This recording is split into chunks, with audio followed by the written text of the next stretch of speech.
Hello again, Autism Nation. Thanks for joining me today on another episode of the Adult Autism, a Spectrum of Uniqueness podcast.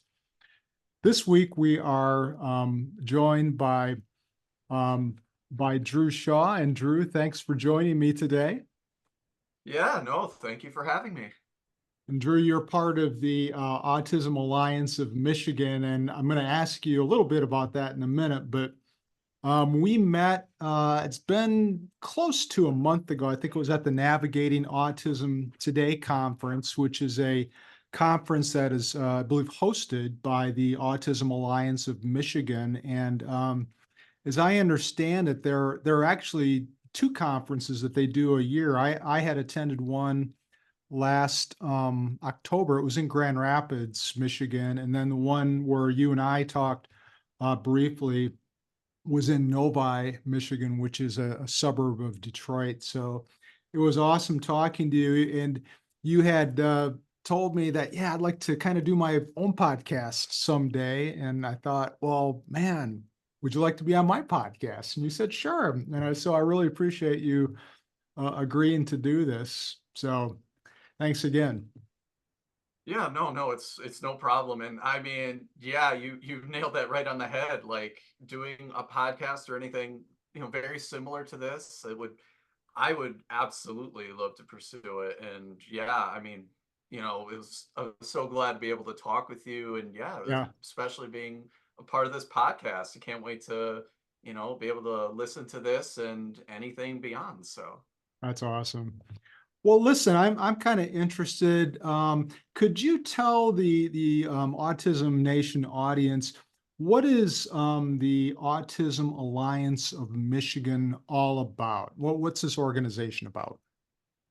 So the just kind of so just to put it in a bit of a broad term, so the Autism Alliance of Michigan, we basically help those who have autism, their parents, family members, perhaps they're just friends of friends, and we try to help them in a variety of settings.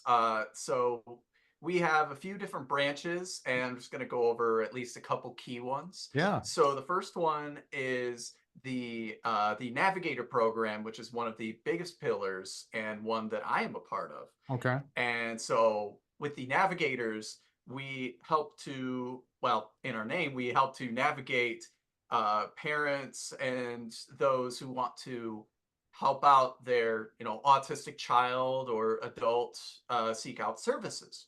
Okay. So let's say that you have somebody who needs ABA services in the Oakland County. Okay. So what we do is you would contact the navigator, and we have a resource directory that we're connected to. And a parent or provider, anybody can get on this directory as well. Oh, And okay. so we would give a list of different resources, and it's like, okay, we have, let's say, like 15 different, organizations that all do ABA in the Oakland County. So that's basically just a or a brief summary of what the navigators do. And one other branch that we have as well is the employment branch. We call it the Upbound program. Okay. And so that helps those autistic adults who, like, maybe there's some difficulty with finding employment, and Hmm. it could be for a variety of reasons. Maybe Sure. it could have just been something with a disease that just happens to be, around the world and so on. Other times, maybe their interviewing process might not be as accepted by others, or maybe the resume is a little outdated. It could be. So when you talk to someone through the Upbound program, we help guide through those steps and Okay. to ensure some employment. And even if it's not like guaranteed employment, we at least help to get them on the right path. That sounds wonderful. It sounds like kind of going back to the navigator thing, and that's what you're part of that component of the Autism Alliance of Michigan. It almost sounds like you serve as a bridge between what autistic folks or their parents or whomever it is, they're looking for services, and the services are over here, and you're kind of playing that bridge role. It's like, okay, let me help you find these what you're looking for. Is that sort of what it is? I love the bridge analogy. Absolutely. Yes, that is absolutely what we try to do. It's sometimes not always easy to, be able to seek out the resources. I mean, Right, there are some parents that may not even know that these organizations, exist, or that right.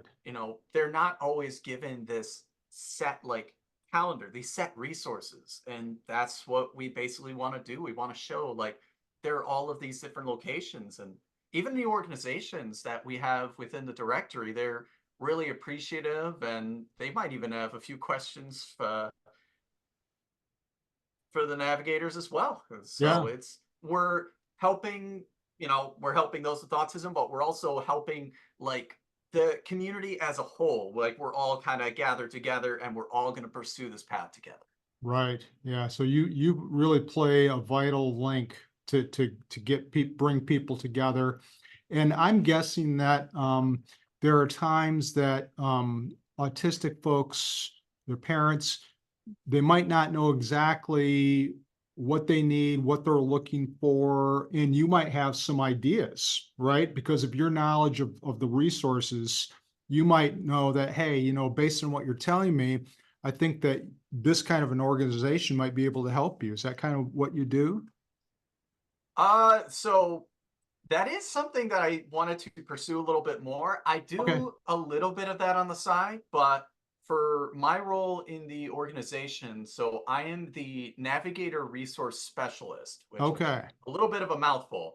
But basically, what it does is I help to manage a few different things. So the biggest one is the resource directory, which I had talked about briefly earlier, but it's a set of resources that are all around Michigan. Well, we especially try to get all around Michigan. There are some areas like the UP and everything that it's a little bit tougher. And so if there are those in the Upper Peninsula that wish to be a part of the directory, they can like anybody that wants to that's not already in, they can connect with me, and I can help set up their profile. Most it takes 24 hours, but the very least it takes like 10 minutes. So Oh, I okay. try to be really quick and proficient, and we have, I believe it's 16,000 entries. Wow. So now, of course, that doesn't mean there's 16,000 organizations, but a lot of them are just like multiple, an organization that works in like 7 or 8 different locations. And for each of those, they also work with like, oh, some do ABA, but they also do occupational therapy. Some do speech. Some may even have like educational resources, tutoring, maybe Sure. some psychology, counseling, and so on. Yeah. So we try to definitely get as many resources and different types of resources that we can. So Yeah, that's and go you mentioned the Upper Peninsula, and some people might who don't live in Michigan may not know what that is, but that's the extreme north part of Michigan. And if you've ever driven up there, anybody who's listening to this, and if you've ever driven up there, you'll know what I'm talking about. It almost seems like a different world. It's kind of seems like sometimes like a wilderness almost, but there aren't a lot of resources up there, I know. So do you find in your resource directory, are there organizations that provide um, online telehealth, ways that people, autistic people, could link up with a provider, maybe kind of like how you and I are talking right now on Zoom. Are there organizations that provide that kind of service for folks? Absolutely. And I mean, it was definitely obviously before COVID and everything, it was like very few actually provided that option just because if you would think of like a therapy session, sometimes you just think of, oh, well, it's, got to be in person. If it's online, it seems less personable. But as we discovered through COVID and even afterwards, you find out that you get just as much of an impact, and sometimes even more so, just because you don't have to rely on the location anymore. You're Right. in like the comfort of your own home. And so, in a way, you almost get this somewhat like natural feeling about you. And so, maybe you might even get more out of a therapy session online as opposed to Sure. in person. But yes, so the resource directory does have a lot of those. And what's always interesting too is it's not only like big like bigger organizations, you know, with like 40 plus employees, but it could also be like individual therapists as well, and even some that have autism themselves. And that's actually Yeah. one thing that parents might even look for their, you know, Yeah. autistic child or adult. They want to seek out someone that understands what their child or what their adult is going through. And if you feel that connection, I mean, you would think that it just feels like a more successful session if you both understand each other. And Right. a lot of ways, that's definitely correct. So, Yeah, it's almost like this person really gets me. They've been there, they understand kind of what I'm going through, all that kind of stuff. And I wonder mhm. too if because we're kind of talking about, resources that might be more therapeutic or therapy, in nature. But aren't there other types of resources besides therapy? There are other types of resources, right? Aren't there like educational resources and other things that are available too?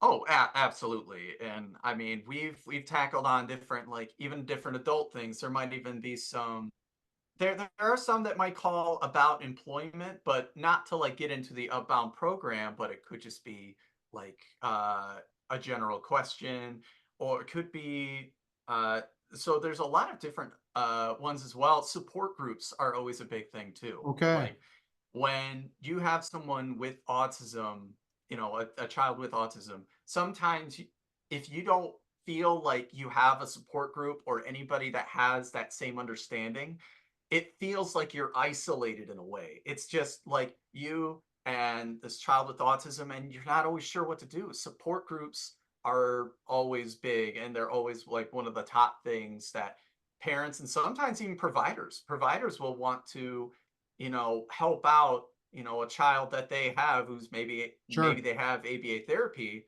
but it's Yeah. like, you know, we need like this support group kind of thing. And it's like we can get started on that. And some would even be like, you know what? I like this so much. Let's go ahead and start our own support group.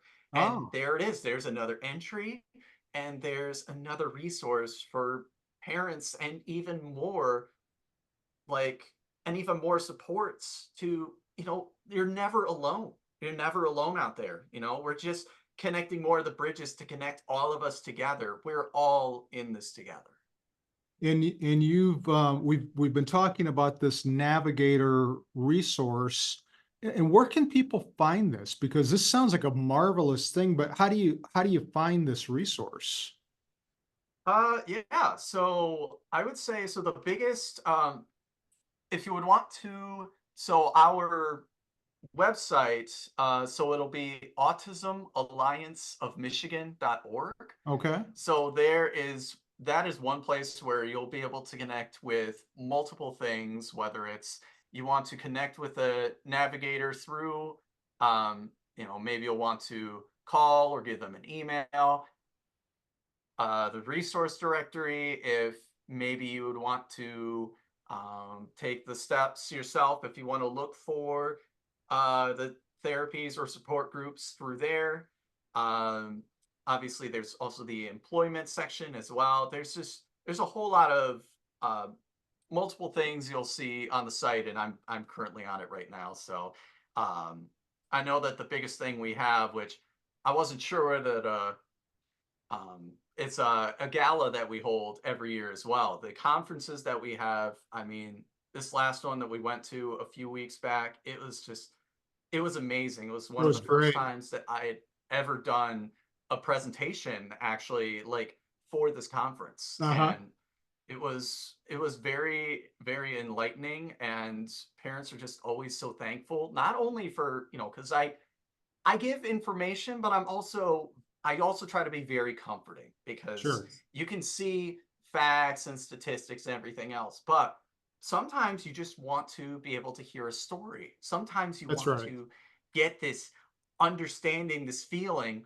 And parents were just always so appreciative of that. And Hmm. so, uh, well, I got off track, but this gala is amazing. It's not quite like the conference and everything, but it's always something that I'm looking forward to. I'm going to be volunteering there as well, and I'm excited for that, and many other conferences along the way. So, And the gala is actually, that's a fundraising event. Is that correct? yes, yes, that is correct. That is, Okay. I believe it is on Yep, it is on Saturday, April 20th. Okay. All right.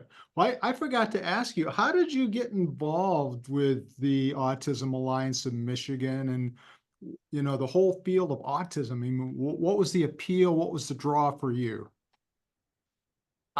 So we will kick back and I will tell you a tale. So, Okay.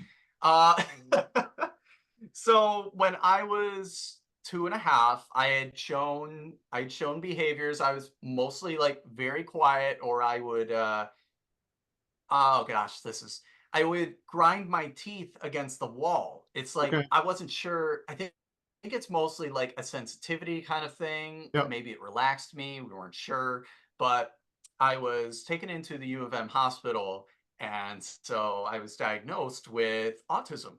Uh-huh. And so, uh, flash forwarding to my middle school days, it was around then that I really started to question. I'm like, why is it like I feel like I'm different? And obviously that's not always bad. It's Yeah. good to be different. Yeah. 8 billion people out there, no two people are going to be the same. Yeah. And so I looked into myself and I actually did a bit more research, knew that I had autism, and I felt like I like, oh, I have this like, good understanding. And I've also been helping my brother who also has autism as well. Well, he has Okay. Asperger's. Hmm.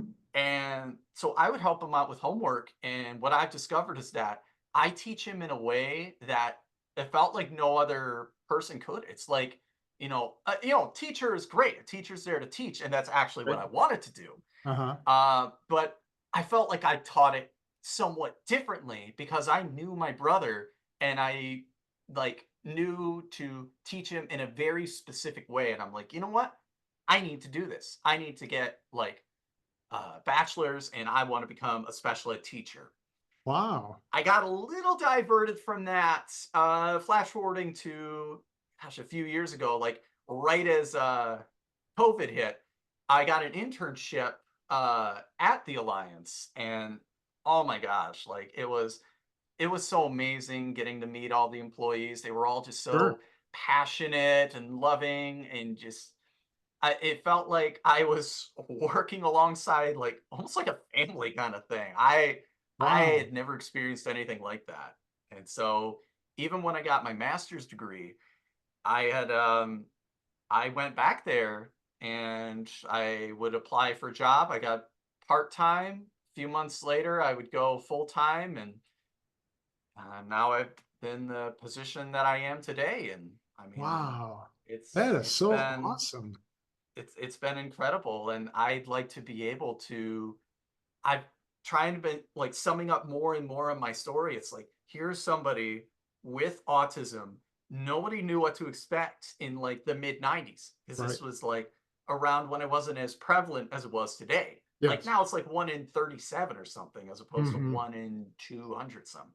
Yeah. But it's like someone who's diagnosed with autism wants to help others with autism, has a master's degree in autism, Hmm. and is currently working in an organization that helps thousands of people with navigating through autism. And it's like, it's like 1 in a million. And I'm so glad that I've kept on this path.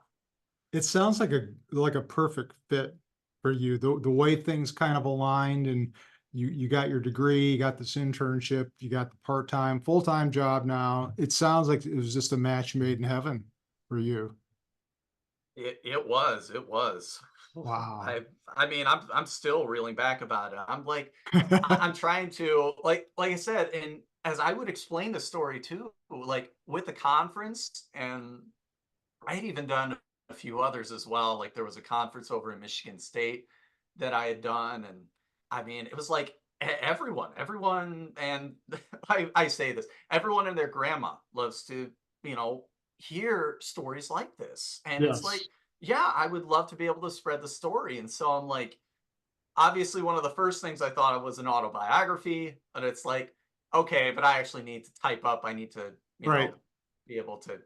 I have like little to no experience on that. So, and then Right. I was like, okay, well, now what about podcasting? I'm like, that sounds really good. And obviously, I mean, of course, it's not the only reason I'm here. Of course not. No, never. No, I love being able to, like talk with you and everything. And when we were talking at the conference, it was just it was so nice, and Yeah. very pleasant environment, and it was, Yeah. oh my gosh, it was just amazing. Like It we was had a great over experience. 600 people coming to this, which I Yeah. felt like we got 100 plus more than last year, although granted last year was a bit of a snowstorm, but Yeah. And this oh was my a conference for autistic people and their families, um, mental health professionals, other types of professionals too. But it was a fantastic conference. It was great for me to be able to talk to people like yourself and others who are struggling with autism for whatever reason. But it was just nice to be able to see everybody and just to be part of that. And I think that the listeners might have some questions for you and want to follow up with you at some later time. How is it that they could contact you if they have some questions? They might live in different states, but maybe you could still give them some ideas about resources in their own states. How can they contact you if they have any questions, Drew? Uh, so I would say the best way is usually through my work email, Okay. which um is this should so it would be Drew DREW Okay. dot Shaw SHAW All right. at AAOMI.org. Okay. And And so basically, they can be able to email with any sort of questions they might have. And of course, granted, if there are different states, while I may not know exactly the resources, in those locations, um, I mean, I'm also just available if like we're emailing back and forth, and if you want to be able to do like well, I usually do a Google Meet just because Zoom calls, I'm I don't know. I'm a little inexperienced when it comes to hosting those, but we'd be able to just kind of Google Meet, and we can talk through anything. And if there's any questions that even I might not answer, but maybe a navigator perhaps would, then I'd be able to try to connect you with one of the navigators. And I mean, they are the nicest people, and we meet with them like, every week, and I'm on this chat like every day talking with them. They're always finding new ways to, gather new resources out there. We're answering some of the tougher questions. I mean, there's some that it's like, oh, we're just looking for, you know, occupational therapy. Oh, we're just looking for a support group. It's like, okay. But not all questions are going to be, cut and dry. There may be some that it's like, what's the difference between SSI and SSDI? Or maybe like, oh, okay, here's where you get a diagnosis. And it's like, okay, well, do they accept this so and so insurance? What am I able to do afterwards? yeah. How do I contact this place? Or I don't know. Like, there's a whole lot of different follow up questions. So we're always trying our best to answer everything, within our scope, and we're going to be there for you every step of the way. So Well, that's quite a resource that you're offering to folks because I think it could be very overwhelming for some people to figure out where do I turn first for X, Y, or Z, whatever service that they're looking for. And the fact that you're providing them with these resources and you and folks that you work with have that kind of knowledge. I think that that's a really nice support that you offer for people across the state. So, well, Drew, thanks for joining me today. Appreciate your time and your expertise, and good luck if you start your own podcast at some point in time. Yeah, no, I appreciate it, and yeah, no, thank you for having me. This is a very nice experience, and yes, if I can get a start on that podcast, yes, I will be sure to let you know then. Okay. You have a good rest of the day.